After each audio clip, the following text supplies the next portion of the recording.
আসসালামু আলাইকুম। তো আমার এই মুরগির বাচ্চাটার মানে ঠান্ডা লাগছে, এটা কিভাবে বুঝলাম আমি আপনাদেরকে একটু দেখাই।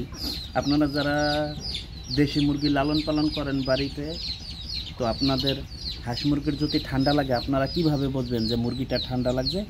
শুধু যে হা করে নিঃশ্বাস নেয় এটাই যে ঠান্ডার লক্ষণ, তাছাড়াও আরেকটা আছে। এই দেখেন, মুরগির ঠান্ডা লাগলে এই যে দেখা যায়, দেখছেন এই যে মুরগির ঠান্ডা লাগছে, মুরগির নাকে পানি এই যায়। আপনি নাকে খালি এইভাবে টিপ দিলেই হইব, এইভাবে পানি বাইরেই যাইব।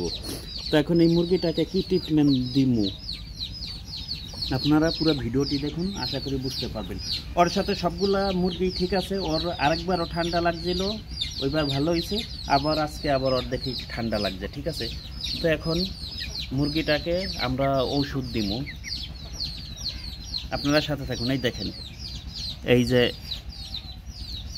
এই দেখেন, দেখছেন এই যে, তো আপনারা সাথেই থাকুন। তো এখন ঠান্ডার জন্য মুরগিকে প্রথমেই দিব কক্সিসাইড প্লাস। এটা ঠান্ডার খুবই গুরুত্বপূর্ণ কাজ করে, দেখা যায় ঠান্ডার জন্য খুবই ভালো মানের একটা ওষুধ। তো 1 চিমটি পরিমাণ এখন দিব এটা, এই যে হয়ে গেল। এখন এটার সাথে লাইসোভিট দিমু, এটা রোগ প্রতিরোধের ক্ষমতা বৃদ্ধি করে। এই যে লাইসোভিট, এটার সাথে একটু দিয়ে রাখুন।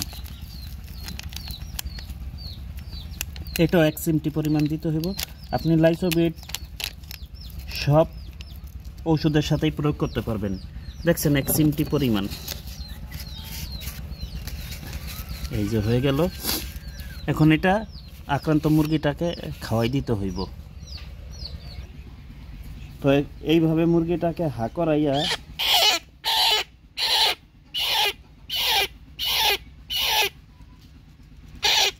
এইভাবে খাওয়াই দিবেন। হয়ে গেল ঠান্ডার ওষুধ খাওয়ানো। আমি খাবারের সাথে দিতে পারতাম, খাবারের সাথে দিলেও যতটুকু প্রয়োজন ওইটা খাইতে পারবো না, এই জন্য আর এইভাবে খাওয়াই দিলাম। আগের বার ওইভাবেই দিয়েছিলাম, তো রিকভার করছিল ঠান্ডা। এবার দেখি, আর এমনিতে পেট ভরা খাবারে, দেখছেন ঠান্ডা লাগলে ততটা খাবারের প্রতি থাকে না। তো আপনারা যারা বাসায় মুরগি পালন করেন, তো আপনারা এইভাবে আপনাদের হাঁস মুরগিকে ওষুধ খাওয়াইতে পারেন। আর ঠান্ডা, বিশেষ করে ঠান্ডা কিন্তু প্রথম দিন থেকেই বোঝা যায়। মুরগির যদি ঠান্ডা লাগে দেখবেন যে মুরগি একটু ঝিম খায় বসে থাকে, মানে খাবার দাবার একটু কম খাইব, অন্য সব মুরগির লগে চলাফেরাও কম করব, ঠিক আছে। তো এইভাবেই আপনারা ঠান্ডার ওষুধ খাওয়াই দিবেন। আর ঠান্ডার জন্য সবচেয়ে ভালো কাজ করে কক্সিসাইড প্লাস। আপনারা চাইলে ডক্সিভেটও ব্যবহার করতে পারেন। এই দেখেন এখন খাইতেছে মুরগিটায়।